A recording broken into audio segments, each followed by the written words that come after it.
স্বৈরাচারী এরশাদ যখন ক্ষমতা দখল করে প্রথম রাজপথে নেমেছিলেন বিএনপির চেয়ারপারসন দেশনেত্রী বেগম খালেদা জিয়া। দেশনেত্রী বেগম খালেদা জিয়া একটি কথাই বলেছিলেন, এরশাদের পতন ছাড়া আমরা ঘরে ফিরব না। এবং তার আপোষহীন নেতৃত্বে এরশাদের পতন হয়েছিল। পাশাপাশি আরেক দিক থেকে আরেকজন আন্দোলন করত, তিনি জনগণের সাথে বেইমানি করেছেন এবং স্বঘোষিত বেইমান হিসেবে চিহ্নিত হয়েছেন।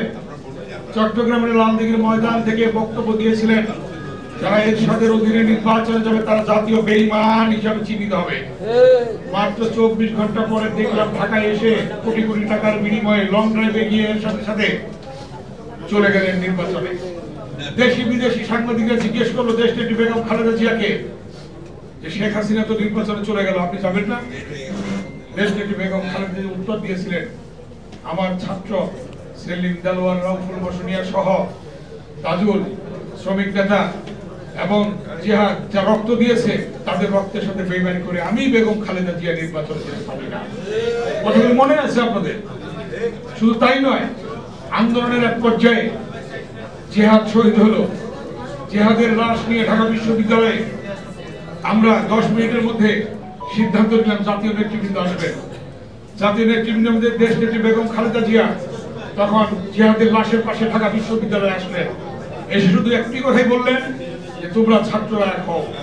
ছাত্ররা তখন এক হলো 10 মিনিটের ব্যবধানে আমরা ডাকসু ভবনে বসে সর্বদলীয় ছাত্রৈক্য গঠন করলাম এবং জিহাদের লাশকে সামনে রেখে আমরা শপথ করলাম এরশাদের পতন ছাড়া ঘরে ফিরব না।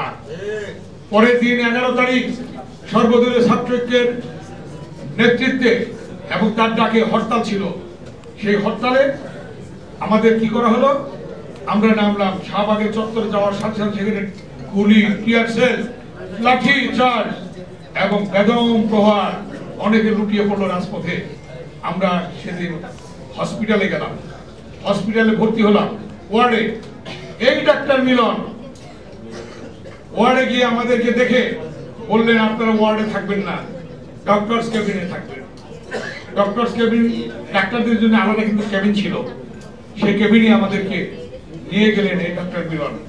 সেখান থেকে আমরা চিকিৎসা শেষে, সেখানে জাতীয় নেতৃবৃন্দ আসলেন, চিকিৎসা শেষে আমরা আবার শহীদ মিনারে গিয়ে শপথ করলাম। এক একজন লুঙ্গি পরা অবস্থান, এক একজন আহত অবস্থান, প্রত্যেকে আমরা শপথ গ্রহণ করলাম। এমনি পর্যায়ে প্রেস ক্লাবের সামনে একটি প্রোগ্রাম ছিল। এরপরে professor Majed, Shamsul Haque Chowdhury, supreme court bar অ্যাসোসিয়েশনের সভাপতি ফয়েজ আহমেদ সম্মিলিত সাংস্কৃতিক জোটের আহ্বায়ক ছিলেন এবং আতাউজ্জামান সাংবাদিক জগতের বিবিসি, ভয়েস অফ আমেরিকার গিয়াস কামাল চৌধুরী ছিলেন। সকলের সমন্বয়ে প্রেস ক্লাবের সামনে আমরা একটি ছাত্র সমাবেশ ডাকলাম। ছাত্র সমাবেশের এক পর্যায়ে দেখলাম যে আমাদেরকে দেশনেত্রী বেগম খালেদা জিয়ার কাছ থেকে বিভিন্ন মেসেজ, আন্দোলনের পর্যায়ে কি হবে, আন্দোলন কিভাবে করতে হবে, কোন পর্যায়ে কোথায় যেতে হবে, কি করতে হবে, দেশনেত্রী বেগম খালেদা জিয়ার কাছ থেকে আমাদেরকে মেসেজগুলি পৌঁছে দিতেন চিরকুটের মাধ্যমে। যে ব্যক্তি, সেই ব্যক্তির নাম শুনলে আপনারা আশ্চর্য হবেন যে ওই সময়ে 90 আন্দোলনও সে সক্রিয় ছিল। বিএনপির ভারপ্রাপ্ত চেয়ারম্যান জনাব তারেক রহমান। জনাব তারেক রহমানের 11টি ছবি নিয়ে আসলেন ফটোগ্রাফার লুৎফর রহমান বেনু। দেশনেত্রী বেগম খালেদা জিয়ার বাসা ঘেরাও করে তাকে এমন ভাবে পেটানো হয়েছিল, পিঠে কালো দাগ, রক্তাক্ত অবস্থা। সেই কালো দাগ সম্বলিত রক্তাক্ত অবস্থায় সেই ছবিগুলি লুৎফর রহমান বেনু প্রেস ক্লাবের সামনে, আমি তখন সভাপতিত্ব করছিলাম, পেশাজীবী তাদের নাম বললাম, প্রত্যেকেই ছিলেন।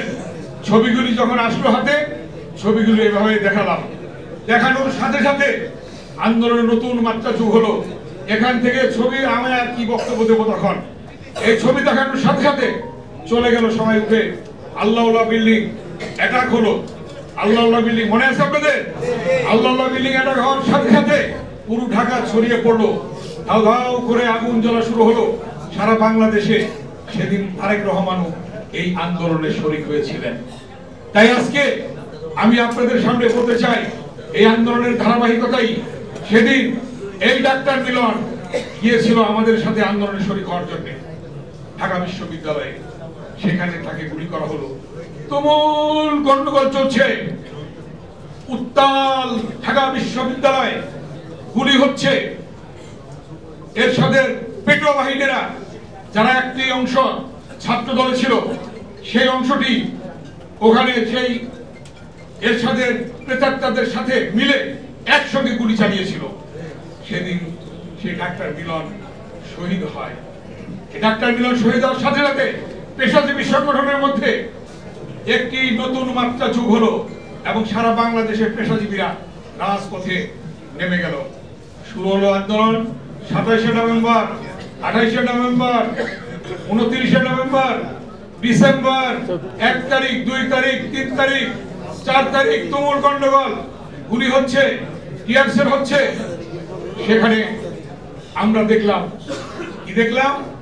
4 তারিখে রাত 10টায় এরশাদের পক্ষ থেকে বলা হলো যে পদত্যাগের সিদ্ধান্ত নিয়েছে। সেদিন দেশনেত্রী Begum Khaleda Zia BBC voice of আমেরিকাকে, তখন এত মিডিয়া ছিল না, বললেন আমি খালেদা জিয়া বলছি পদত্যাগের সিদ্ধান্ত নয়, এই মুহূর্তে পদত্যাগ করতে হবে। বেগম খালেদা জিয়া কথা বলার সাথে সাথে যখন বিবিসি ভয়েস অফ আমেরিকার সংবাদ ভেসে আসলো, আমরা সকলে রাত 12টায় এই প্রেস ক্লাবের সামনে জমায়েত হলাম। জমায়েত হয়ে আমরা তোপখানা রোডে পার্মানেন্ট মঞ্চ করলাম। 4 তারিখ, 5 তারিখ, 6 তারিখে এরশাদ পদত্যাগ করবে। 6 তারিখে এরশাদ পদত্যাগ করলো, পদত্যাগ করতে বাধ্য হলো। তার পরবর্তী ইতিহাস অনেক আছে, এগুলি বলতে গেলে সময় লাগবে। আমার সংগ্রামী মহাসচিব বক্তব্য দেবেন। আমরা শুধু এক কথা বলতে চাই, সেই ধারাবাহিকতায় আপসীর নেত্রী হিসাবে বেগম খালেদা জিয়া বাংলাদেশের রাষ্ট্র ক্ষমতা আসলো, যেটা ডাক্তার জাহিদ হোসেন সাহেব স্ট্যান্ডিং কমিটির মেম্বার, তিনি বলে গিয়েছেন এই ডাক্তার মিলনের স্মৃতিকে ধরে রাখার জন্য বেগম খালেদা জিয়া অনেক কিছু করেছেন, অনেক কিছু করেছেন, অনেক নামকরণ করেছেন। আমি শুধু এইটুকু বলবো, এর পরবর্তী ইতিহাস আপনারা জানেন। গণতন্ত্র এবং গণতন্ত্র কিভাবে আবার ভুলুণ্ঠিত হলো। দীর্ঘ 16টি বছর গণতন্ত্র ছিল না, দীর্ঘ 16টি বছর মানবাধিকার ভুলুণ্ঠিত ছিল। ঠিক সেই সময় আবার সেই 8000 মাইল দূর থেকে তারেক রহমান, বিএনপির ভারপ্রাপ্ত চেয়ারম্যান, সেখান থেকে আন্দোলনে শরীক হয়েছেন এবং সেখান থেকে নেতৃত্ব দিয়েছেন এবং সেখান থেকে তিনি বলেছেন কি কি করণীয়, কি কি করতে হবে। এবং সেই পর্যায়ে আপনারা দেখেছেন ইলিয়াস আলী গুম, চৌধুরী আলম গুম, সুমন ছাত্রনেতা গুম, এরকম অনেক গুম হয়েছে, অনেকের শহীদ হয়েছে। শত শত ছাত্র নেতা, যুব নেতা, অনেক স্বেচ্ছাসেবক দলের নেতা, বিএনপির নেতা নিহত হয়েছে, শহীদ হয়েছে। এর পরবর্তীতে সর্বশেষ সেই তারেক রহমানের বক্তব্য সুদূর প্রসারী, যে ফয়সালা হবে, দেশ যাবে কোন পথে? ফয়সালা হবে রাজপথে। সুদূর প্রসারী চিন্তা ভাবনা করে এই কথা তিনি বলেছিলেন। সেই রাজপথেই ফয়সালা হলো। সর্বশেষ সেই বিএনপি, সেই তারেক রহমানের নেতৃত্বে সেদিন সেই ছাত্র জনতার গণ উত্থান ঘটলো। ছাত্র জনতার গণ উত্থানের মধ্য দিয়ে এবং প্রায় 4-5 হাজার ছাত্র জনতা শহীদ হলো। তার পরবর্তীতেই এই দেশ নতুন করে আবার আমরা নতুন বাংলাদেশ পেলাম।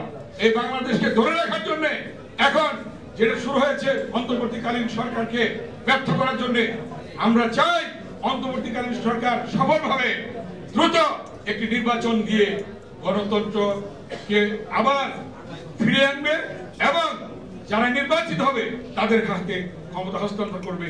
তারপরে দেশ সুষ্ঠুভাবে জনগণের আকাঙ্ক্ষা অনুযায়ী দেশ চলবে। আজকে ডাক্তার মিলন দিবসে এটাই হোক আমাদের শপথ। সকলকে ধন্যবাদ।